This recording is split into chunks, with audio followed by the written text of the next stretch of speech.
Neuroscience and Critical Thinking. Enhance memory, sharpen decision-making, regulate emotions, and avoid logical fallacies. The Critical Thinker, Book 3. Written by Albert Rutherford. Narrated by Russell Newton.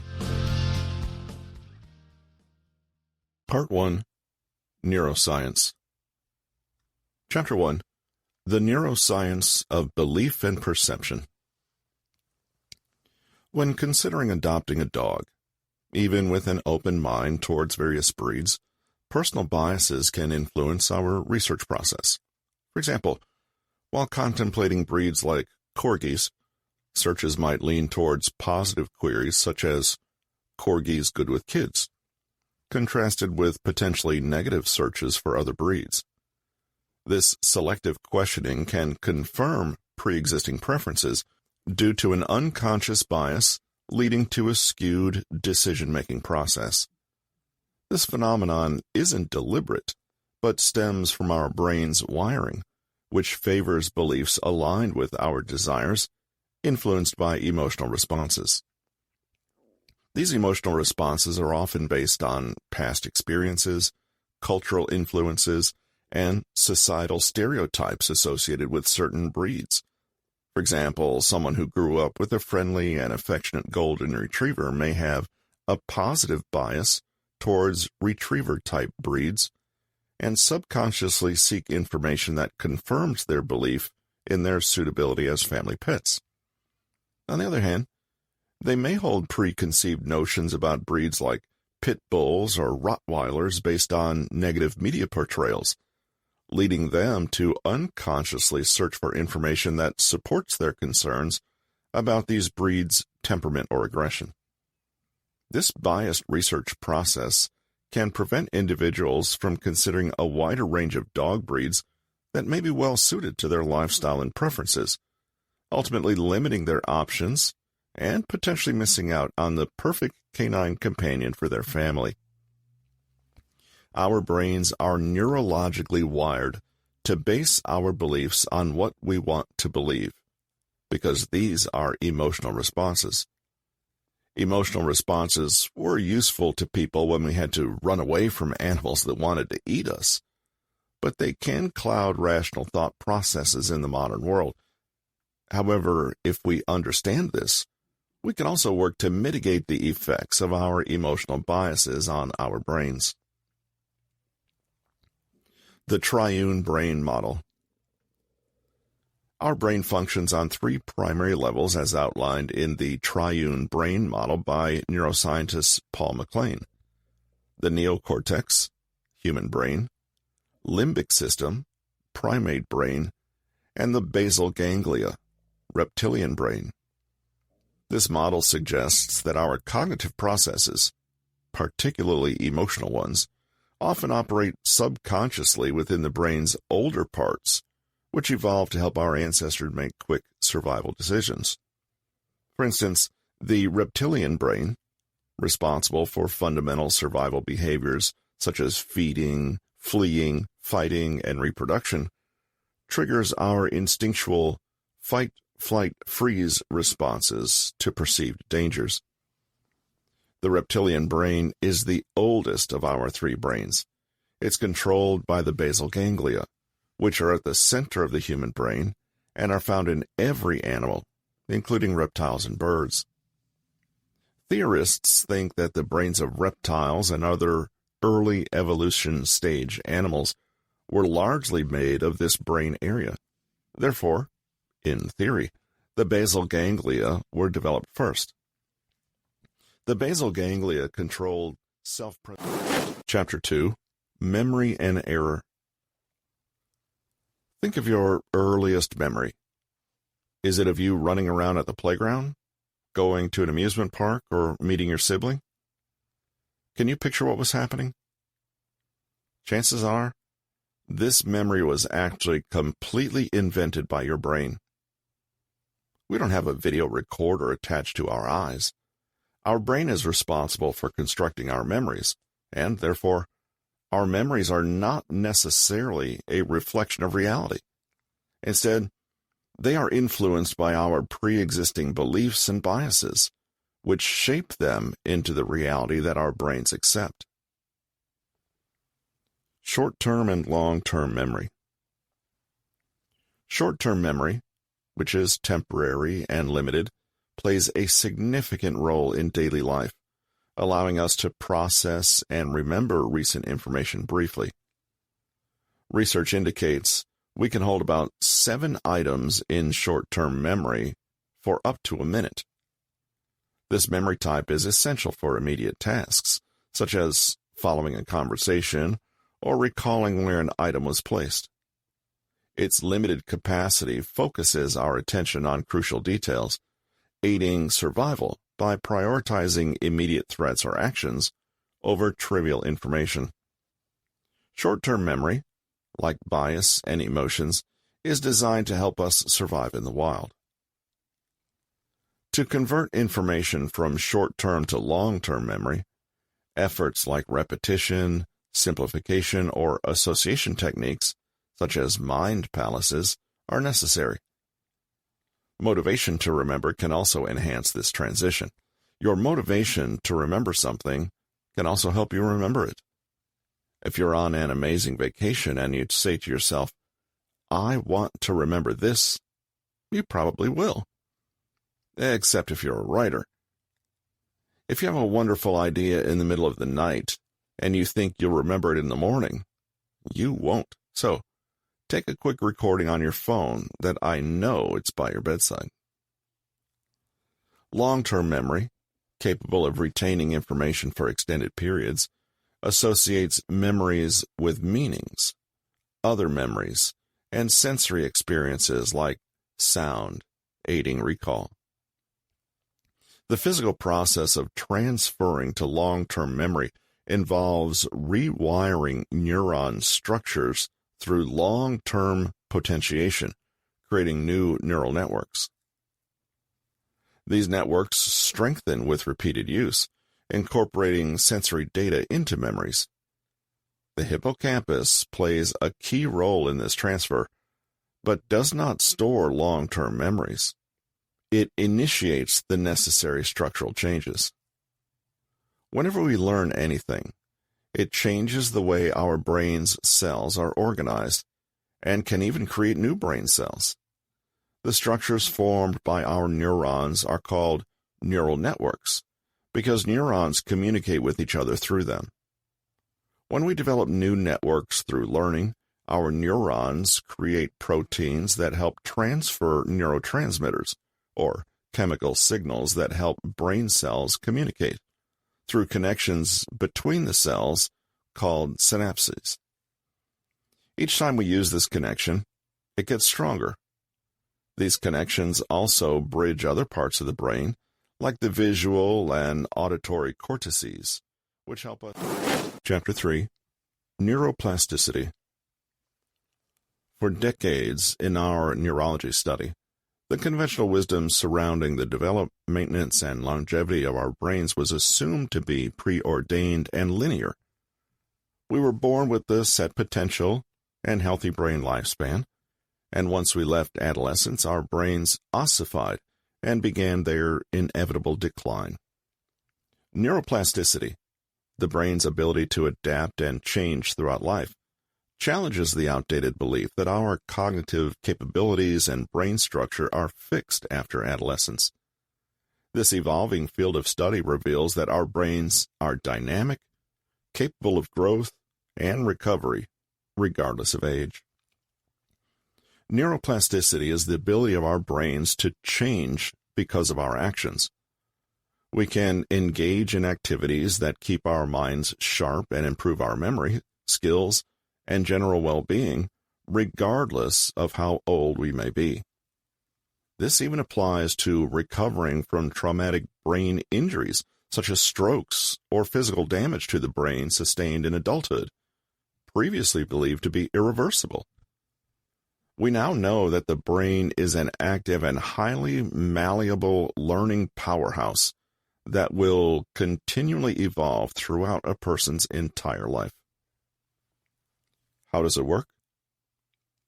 The brain is a complex beast, and therefore numerous interrelated processes are all in some way responsible for neuroplasticity occurring. The first one we'll discuss is chemical. Initial learning or skill acquisition triggers chemical alterations in the brain, enhancing short-term memory and motor skills. These changes lay the groundwork for more permanent structural changes, supporting the concept of lifelong learning, adaptability, and a healthy neurogenesis. The next grade up is structural change. With continued practice and repetition, our brain's physical connections strengthen, akin to muscle development through exercise. This process underpins long-term memory and motor control, highlighting the importance of consistent mental and physical activity to maintain cognitive health. The final and most exciting aspect of neuroplasticity is functional change. The most profound aspect of neuroplasticity involves the reorganization and formation of new neural networks and pathways.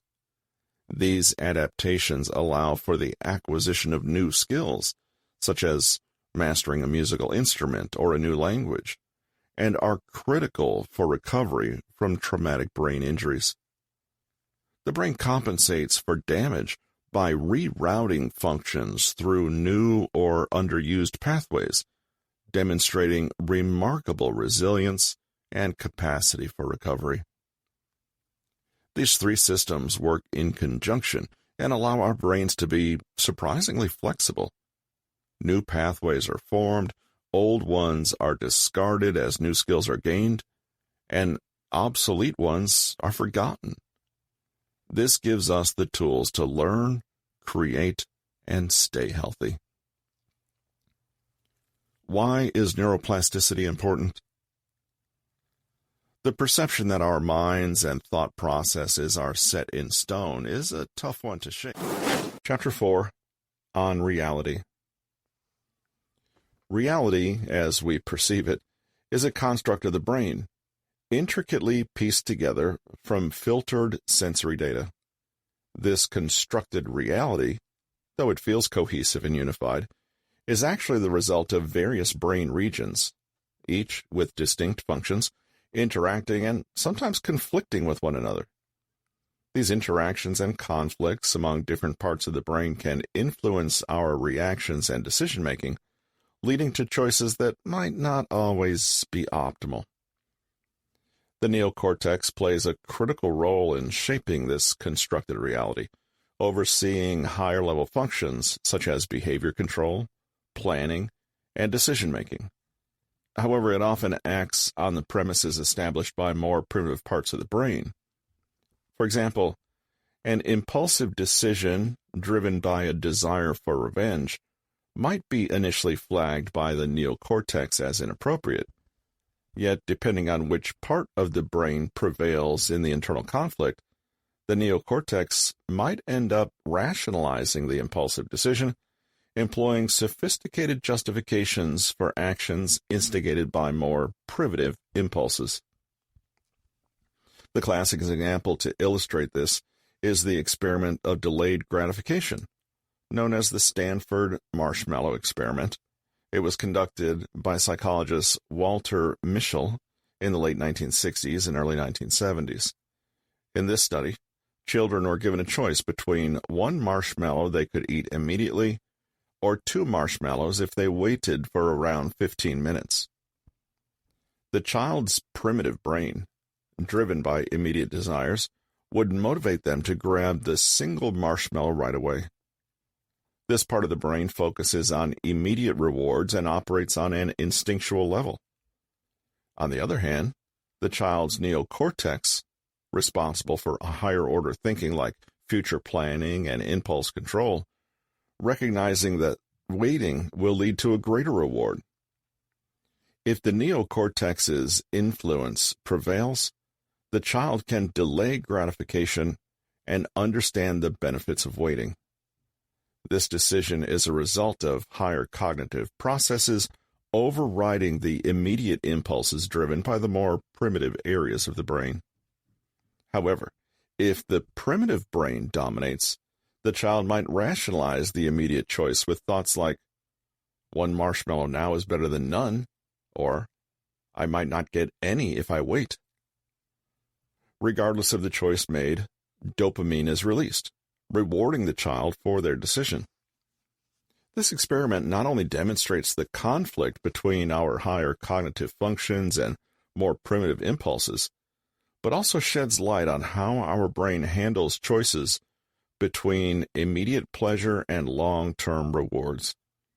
It provides insight into the psychological foundations of self-control and the role different parts of our brain play in decision-making.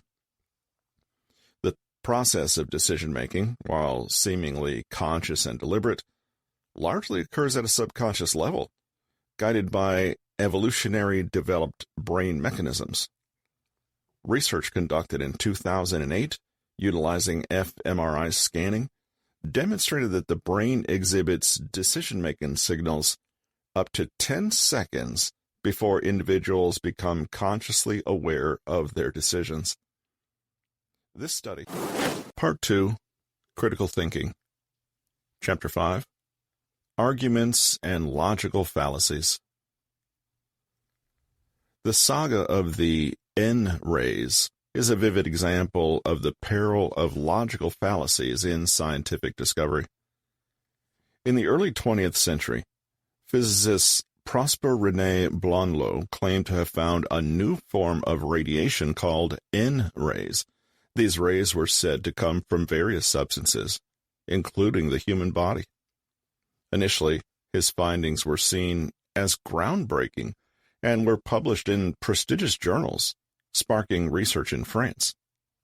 Blondeau's claim was based on observations made with a specialized spectroscope. He reported that N-rays increased the brightness of an electric spark, which he could see with the naked eye. Many scientists tried to replicate his experiments, with varying levels of success influenced by their expectations and beliefs in N-rays. However, American physicist Robert Wood challenged Blondeau's discovery. Wood suspected a logical fallacy at the core of the N-ray phenomenon. During a visit to Blondeau's lab, Wood secretly removed a crucial prism from the spectroscope that was necessary for detecting N-rays. Despite the prism's absence, Blondeau and his colleagues continued to report observing N-rays, just as they had in previous experiments. Wood's experiment exposed a confirmation bias fallacy, where Blondeau's desire for N-rays to be real influenced his observations and conclusions.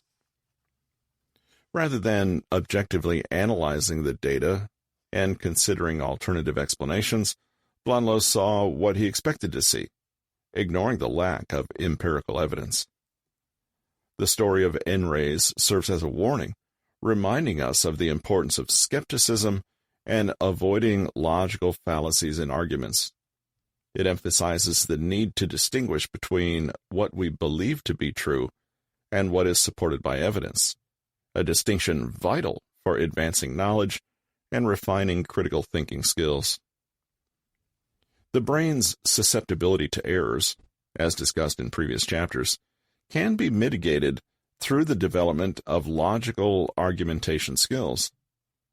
The maturation of the frontal lobes plays a crucial role in this process, facilitating well-reasoned decisions and tempering impulsive behavior commonly observed in adolescence.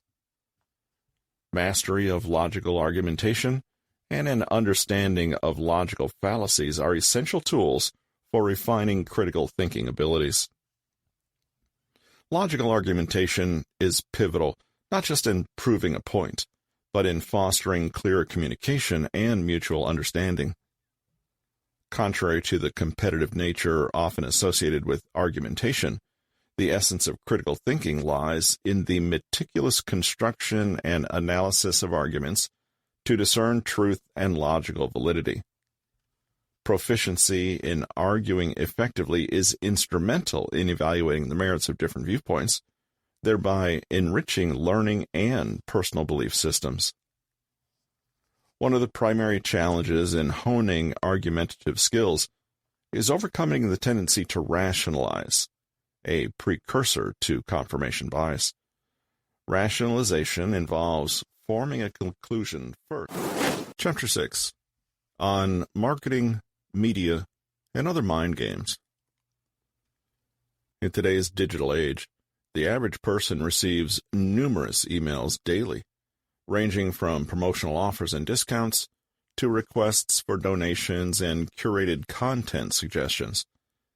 These communications, while seemingly benign, all have the underlying goal of influencing behavior, be it through making a purchase, engaging with content, or supporting a cause. The prevalence of such messages underscores the evolution of marketing, advertising, and persuasion in the era of the Internet. The advent of the Internet has revolutionized access to information, offering unprecedented levels of data availability and a platform for diverse opinions and perspectives. This democratization of information, however, comes with the challenge of navigating a landscape where content is less regulated and more prone to bias and misinformation. In this context, critical thinking becomes an essential skill, enabling individuals to discern credible information from the vast array of content encountered online. Spam emails. Among the myriad of digital communications, spam emails represent a significant challenge, often hosting scams that range from merely bothersome to outright malicious. A common example is the Nigerian scam, also known as the 419 scam, after its designation in the Nigerian Criminal Code. Originating in the 1920s as letter-based fraud, the digital age has exponentially increased its reach and impact. These scams, promising large financial windfalls in exchange for personal information or advance fees, exploit human vulnerabilities such as greed, desperation, and trust. The emails often look like this. Dear Sir, I've gone through your file, and my extensive investigation confirmed that you are the original beneficiary shortlisted to receive this fund, but only the total sum of 7 million United States dollars was approved for payment. The success of such scams, generating substantial review annually, highlights the critical need for heightened Internet awareness and skepticism. Victims of these scams can find themselves ensnared in a cycle of solicitation, with scammers inventing new fees or hurdles to continue extracting money. In extreme cases, individuals are lured to foreign countries, facing kidnapping and ransom demands, illustrating the potential dangers of engaging with fraudulent communications. Fake news emails. The proliferation of fake news and misinformation is a significant challenge in the digital era, particularly given the ease with which such content can spread via emails and social media. These emails often appear as chain emails, and you might have seen one. For example, one that says, "A hacker has been friending people you know. If he friends one of your friends, he'll be able to hack into your messenger. His profile picture is of a red car. Protect yourself. Do not." Chapter 7. Conspiracy Theories Demystified. If you were asked to name a conspiracy theory right now, it would be easy to think of at least one, right? For example, the theory that the Mafia or the CIA assassinated JFK, or that the government knew about 9/11, and even engineered it to have a reason to invade Iraq, or that the moon landing was actually filmed on a movie set. This fascination is partly due to an innate human tendency to find patterns and assign blame to external forces rather than personal shortcomings. This trait, while evolutionarily beneficial in moderation, can lead to obsession in excess. Everyone is a bit of a conspiracy theorist at heart. People love the idea that broad organizations are what is keeping them from achieving their goals, instead of their own flaws and mistakes. This is because humans developed pattern recognition traits as an evolutionary tool to aid in survival. In small doses, this is extremely useful, but it can become destructive when it gets out of hand. Some people organize their entire lives around conspiracy theories and are completely consumed by them. A personal anecdote involves a World War II veteran who was convinced his German neighbor was a Nazi conspirator. This belief, confined to harmless surveillance and speculation, illustrates how conspiracy thinking can distort perception of everyday interactions into elaborate plots, despite the lack of evidence or impact on broader society. The veteran didn't want to move anywhere else, as someone had to keep an eye on the neighbor.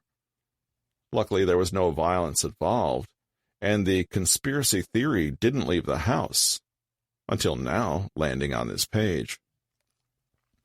Conspiracy theories often categorize individuals into three roles: the malevolent conspirators with vast resources and influence, the insightful theorists who believe they alone recognize the truth, and the naive masses unaware of the supposed schemes. Such theories frequently contain elements of prejudice, as seen in anti-Semitic narratives accusing Jewish people, or entities like the Rothschild family, of global domination, often citing common symbols as proof of their influence. The allure of conspiracy theories lies in their simplicity and the sense of superiority they provide to believers, who see themselves as enlightened compared to the naive public. Despite their implausibility, these theories offer a straightforward explanation for complex world events, appealing to the human desire for clarity and control. Recognizing the psychological underpinnings of conspiracy beliefs is crucial for developing a critical mindset and discerning fact from fiction in an era of information overload. Why humans love thinking in conspiracies? The allure of conspiracy theories has grown, with figures like Alex Jones moving from the fringes to mainstream attention over recent decades. This shift reflects a deeper... Here we go. 1, 2, 3, 4. Please be sure to visit Amazon.com or Audible.com